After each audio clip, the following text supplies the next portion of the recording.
धोखे की मोहब्बत से अदावत बेहतर है, धोखे की मोहब्बत से अदावत बेहतर है, 100 बार की गुलामी से बगावत बेहतर है। जिस प्रकार हिमालय की तुलना केवल हिमालय से की जा सकती है, उसी प्रकार बाबा साहेब डॉक्टर अम्बेडकर की तुलना केवल बाबा साहेब डॉक्टर अम्बेडकर से की जा सकती है। जिस प्रकार हिमालय से गिरने वाली धारा को दुनिया की कोई भी ताकत कदापि समुद्र में मिलने से नहीं रोक सकती, उसी प्रकार दुनिया की कोई भी ताकत इस देश के मूल निवासी बहुजनों को बौद्ध धर्म में आने से नहीं रोक सकती है। जापान के एक मंदिर पर लिखा है कि अगर मैं अपनी उंगली से तुम्हें चंद्रमा को दिखाता हूँ तो तुम चांद को देखो, मेरी उंगली को मत देखो। मैं मार्ग दाता हूँ, मैं मोक्ष दाता नहीं हूँ। जुल्मों का बीज हम बोने नहीं देंगे, अपने भारत को आग हम लगने नहीं देंगे। ए वतन तेरी खुशियों की कसम, तेरे दामन पे दाग हम लगने नहीं देंगे। दुनिया में न तो संगीन इतनी खतरनाक होती है, न एटॉमिक बम होता है, जितना मनुष्य का सेल्फ कॉन्फिडेंस, मनोबल होता है। अगर दुनिया का कोई भी मनुष्य जो मरने के लिए एक बार तैयार हो जाए तो दुनिया की कोई भी शक्ति कदापि उसे गुलाम नहीं बना सकती। आप गुलाम बनते हैं क्योंकि दूसरों के बनाए गए सिद्धांतों पर आप जीने के लिए तैयार हो जाते हैं।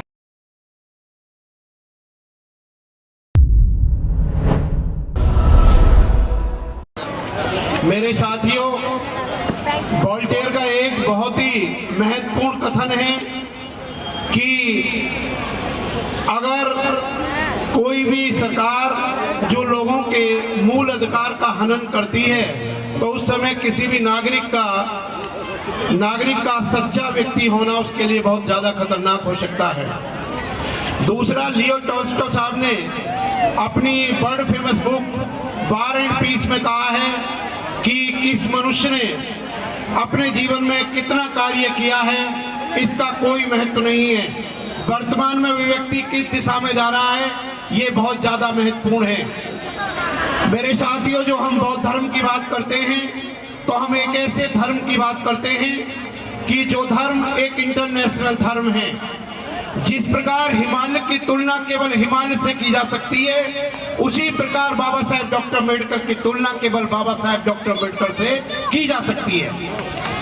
इस देश की जनता जब लड़खड़ा रही थी, इस देश की सरकार जब फड़फड़ा रही थी, तो बाबा साहेब डॉक्टर अम्बेडकर ने संविधान को दिया।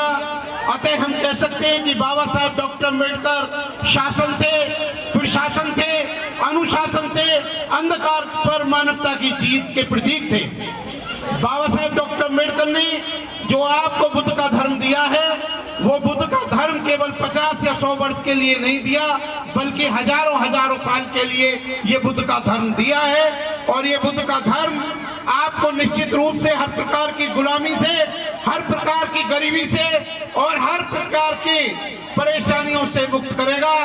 और मैं आपको ये कहना चाहता हूँ कि वे लोग जिन पर सदियों से जुल्म, सितम, अन्याय और अत्याचार किया गया है, ऐसे लोगों को लिए बुद्ध का धर्म एक औषधि के रूप में सुझाया जा सकता है। जो कौंडलिया जमुना पार का क्षेत्र है, उसका सबसे ज्यादा महत्वपूर्ण कार्य इस दिल्ली के अंदर बौद्ध धर्म का फैलाने का सबसे बड़ा श्रेय जमुना पार के लोगों को जाता है, क्योंकि वो विभिन्न ग्रामीण एरियाओं से या उत्तर प्रदेश वगैरह जैसे प्रिय क्षेत्रों से आए हैं और यहाँ से मशाल जलाकर बौद्ध धर्म की मशाल वो गांव-गांव तक अपने उत्तर प्रदेश, मध्य प्रदेश जो भी है वहाँ पर बौद्ध धर्म की मिसाल को लेकर उन्होंने बौद्ध धर्म को ग्रामीण एरिया में फैलाया है।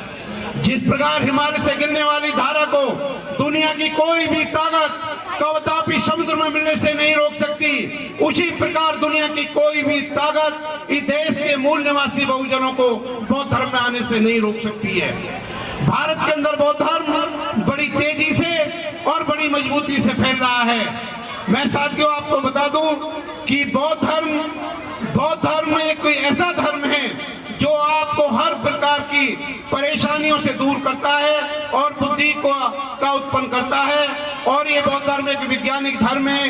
दूसरे धर्मों की तुलना में कोई भी धर्म आपको तर्क और विज्ञान की कसौटी पर कसने का अधिकार नहीं देता। केवल दुनिया में बौद्ध धर्म एक ऐसा धर्म है जो हर प्रकार को वैज्ञानिकों को चेतावनी देता है। जापान के एक मंदिर पर लिखा है कि अगर मैं अपनी उंगली से तुम्हें चंद्रमा को दिखाता हूं तो तुम चांद को देखो, मेरी उंगली को मत देखो। मैं मार्गदाता हूं, मैं मोक्षदाता नहीं हूं। इसलिए बाबा साहेब डॉक्टर अम्बेडकर का जो क्षेत्र है वो केवल कानून का, संविधान का ही नहीं है, लेकिन आपको विश्व स्तर पर वह धर्म आपको उठाता है। और ये केवल भगवान बुद्ध का ही धर्म है। जो धर्म, ये हम जो इतने लोग इकट्ठे हुए हैं, केवल एक दिन का काम नहीं है, बल्कि लोग हमारे साथी दया नराला साहब, रंजीत जी और अनेक साथी हैं जो 30-40 वर्ष से बौद्ध धर्म के लिए प्रचार कर रहे हैं। इसलिए मेरे साथियों, मैं आपसे कहना चाहता हूं कि आप देखते हैं कि कमांडोज के अगर 10 गोली भी लग जाए तो भी वो बराबर लड़ता रहता है। अफगानिस्तान के पंसीर के शेरों की तरह आपके खून के आखिरी कतरे तक आपने अपने देश के लिए लड़ना है, अपने धर्म के लिए लड़ना है और बाबा साहब के संविधान की रक्षा के लिए लड़ना है। लेकिन मुझे बड़े दुख के साथ कहना पड़ता है कि देश की वर्तमान सरकार, जो भी दिल्ली की सरकार है, वो बाबा साहब की संपूर्ण पुस्तकों को आम भाषा में नहीं छपा कर लोगों को नहीं बंट पाने में असफल रही है। दूसरी बात मैं ये कहना चाहता हूं कि जुल्मों का बीज हम बोने नहीं देंगे, अपने भारत को आग हम लगने नहीं देंगे। ए वतन तेरी खुशियों की कसम, तेरे दामन पे दाग हम लगने नहीं देंगे। मेरे साथियों, ये जो धर्म है या बाबा साहब का मार्ग है, ये लोगों को हर प्रकार की गुलामी से दूर करता है। और मैं अंत में अपनी एक बात कह के बात को खत्म करूंगा कि एक बार जब जर्मनी की फौज ने हालैंड पर आक्रमण किया था तो हालैंड का तल कुछ समुद्र के तल से नीचा था।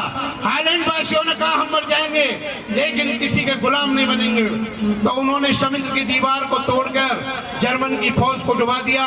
तो हिटलर ने अपनी ऑटोबायोग्राफी आत्मकथा मेन कैंप में कहा, अरे दुनिया में न तो संगीन इतनी खतरनाक होती है, न एटॉमिक बम होता है, जितना मनुष्य का सेल्फ कॉन्फिडेंस, मनोबल होता है। अगर दुनिया का कोई भी मनुष्य जो मरने के लिए एक बार तैयार हो जाए तो दुनिया की कोई भी शक्ति कदापि उसे गुलाम नहीं बना सकती।